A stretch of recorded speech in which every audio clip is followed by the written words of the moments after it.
This is a recording of the speech Women, Ideals, and the Nation by Constance Markiewicz. It was delivered on the 28th of March, 1909.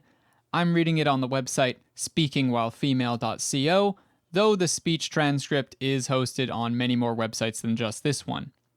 This speech particularly deals with the national struggle in Ireland, the anti-imperialist struggle, also women's issues, not socialism, as Constance Markiewicz would later become more known for, and I may as well give a brief explanation of what I know about her to anyone listening who may not know anything about her at all. She started off in a sort of petty bourgeois Anglo-Irish family.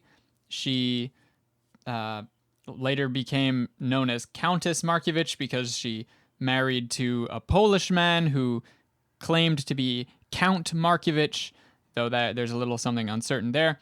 Anyway, she later, very notably, would take part in the Easter Rising, and this is really, we might say, was like a big climax of her career, though certainly not the end, because she survived, unlike the other leaders. Now, during the Easter Rising, she was part of the Irish Citizen Army alongside James Connolly, who is, of course, probably the most famous Irish socialist. But she would survive, and she would go on to be technically elected to the bourgeois parliament of the United Kingdom. This was before Irish independence, or before the Irish Free State started to exist. She was the first one elected to that parliament, but she did not take her seat because the policy of her political party was to not actually be seated in the parliament. She delivered this speech in 1909, as I said at the beginning, which is, a lot before this happened, well, before being elected, before the Easter Rising, maybe before she got into socialism entirely. And certainly this speech downplays the class struggle a little bit, and it even sort of downplays the struggles of trade unionism and even the sex struggle. It really emphasizes the national struggle, which I view still as being historically progressive at the time and place that the speech was delivered. Anyway, that's all I could possibly say in an introduction. On with the speech. I take it as a great compliment that so many of you, the rising young women of Ireland, who are distinguishing yourselves every day and coming more and more to the front, should give me this opportunity. We older people look to you with great hopes and a great confidence that in your gradual emancipation you are bringing fresh ideas, fresh energies, and above all, a great genius for sacrifice into the life of the nation. In Ireland, the women seem to have taken less part in public life and to have had less share in the struggle for liberty than in other nations. Now, I'm not going to discuss the subtle psychological questions of why it was that so few women in Ireland have been prominent in the national struggle, or try to discover how they lost in the dark ages of persecution the magnificent legacy of Maeve, Feas, Macha, and their other great fighting ancestors. Now, I'm going to comment here for explanation. Maeve, Feas, and Macha are legendary figures from Irish myth and legend. Maeve is the most well-known as the warrior queen of Connacht, whose plans are foiled by the demigod Cuchulainn. Feas, also called Fea, seems to be another name for the goddess Niman, who represents the chaotic aspect of war. Macha is the name of several legendary figures. One was part of the Morrigan, one was a high queen of Ireland, and another was a sort of superhuman who was disrespected by the King of Ulster and put a curse on him and all the other men of Ulster. Back to the speech. Sure, several women distinguished themselves on the battlefields of '98.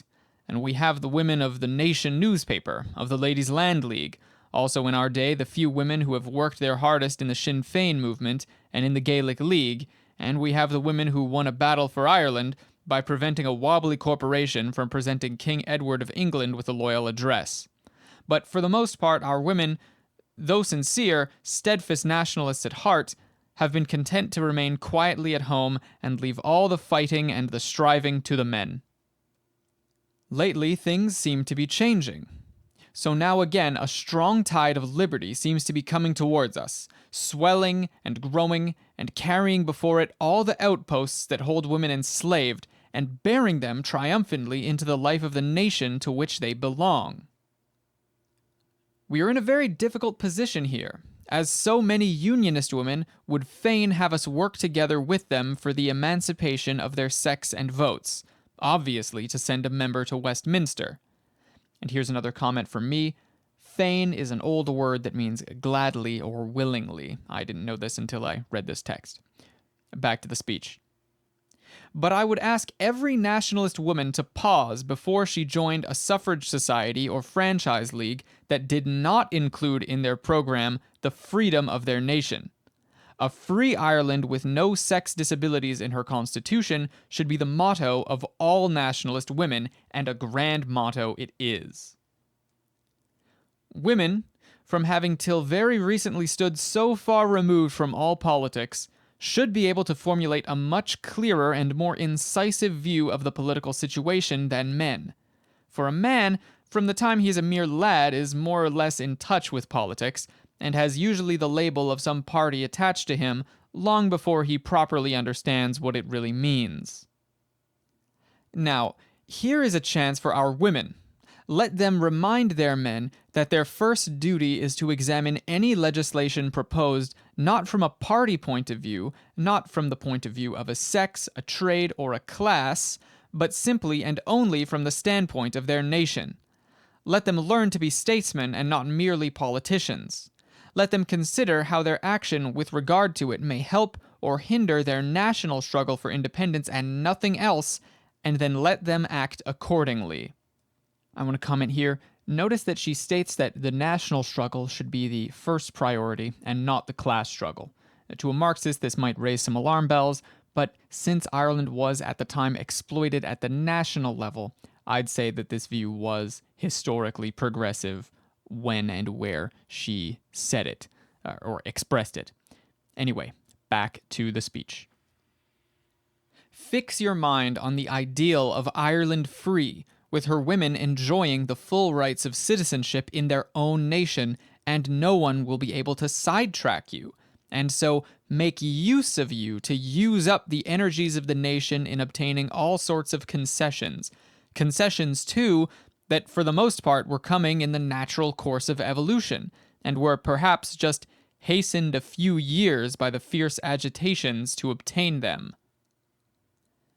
If the women of Ireland would organize the movement for buying Irish goods more, they might do a great deal to help their country.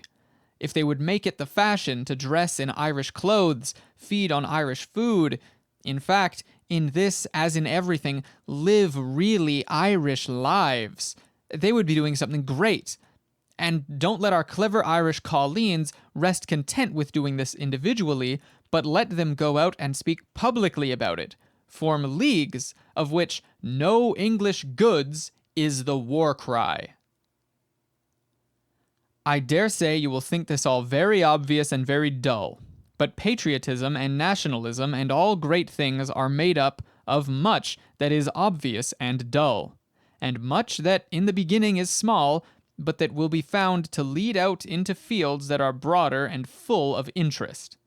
You will go out into the world and get elected onto as many public bodies as possible, and, by degrees, through your exertions, no public institution, whether hospital, workhouse, asylum, or any other, and no private house, but will be supporting the industries of your country. Quickly commenting here, I want to make sure to note that she means that all these institutions will only be supporting the industries of Ireland. The wording in this paragraph, I suppose, is a little bit foreign to me, just linguistically, but I want to make that clear. Anyways, back to the speech.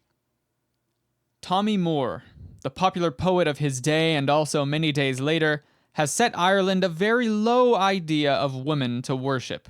To him, woman is merely sex and an excuse for a drink, not a companion or a friend, but a beautiful houri holding dominion by her careful manipulation of her sex and her good looks.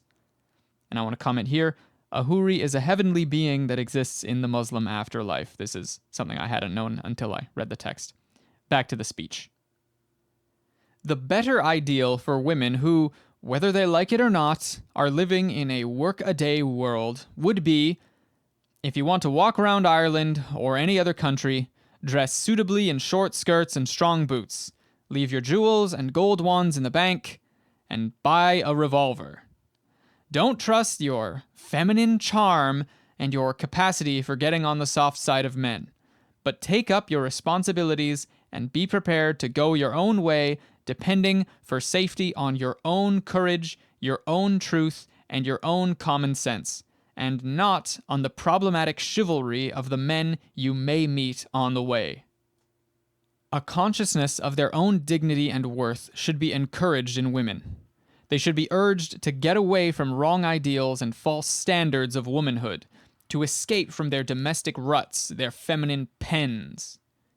We have got to get rid of the last vestige of the harem before woman is free as our dream of the future would have her. To sum up in a few words what I want the young Ireland women to remember from me. Regard yourselves as Irish. Believe in yourselves as Irish, as units of a nation distinct from England your conqueror, and as determined to maintain your distinctiveness and gain your deliverance. Arm yourselves with weapons to fight your nation's cause. Arm your souls with noble and free ideals. Arm your minds with the histories and memories of your country and her martyrs, her language and a knowledge of her arts and her industries. And if in your day the call should come for your body to arm, do not shirk that either. May this aspiration towards life and freedom among the women of Ireland bring forth a Joan of Arc to free our nation. Well, that's the end of the speech. I hope I did her justice with my delivery. I don't have anything to comment here at the end, so if you have any thoughts about Constance Markiewicz and her point of view in 1909, let me know. Any comments about my delivery, let me know. And that's all for my end commentary here. Don't forget, ruthless criticism of all things.